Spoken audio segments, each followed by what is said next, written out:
Karlova Street. A street in the Old Town linking the Krzovnik Square with Mali Namesti.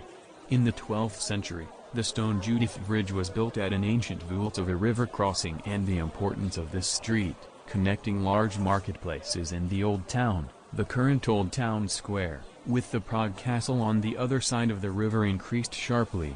The little narrow crooked street became a part of the main transport artery of the city.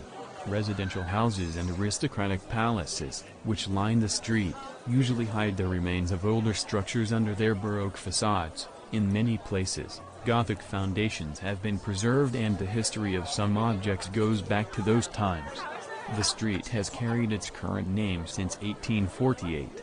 Today, Karlova Street is part of the most frequented tourist routes through Prague. No doubt in connection with his coronation as king under the Holy Roman Empire in 1346, Charles IV decided to found a new city in Prague.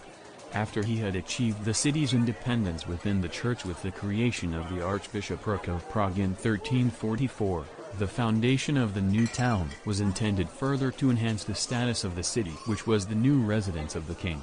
In addition, the housing problem within the city walls of Prague that had already been apparent under Charles IV's father John of Luxembourg was crying out for a solution.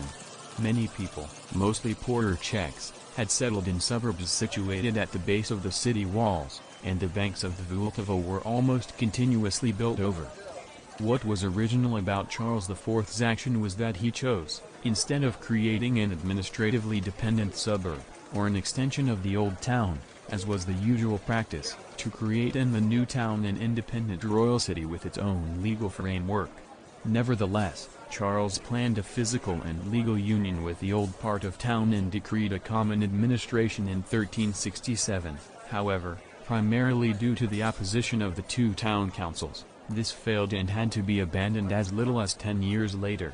After many rights and liberties had been granted to the inhabitants of the new city, the inhabitants of the old part of town, which was now enclosed by the new town on all sides, likewise had their existing rights and liberties confirmed in writing, and they were given the assurance of free access through both the northern gates of the new town.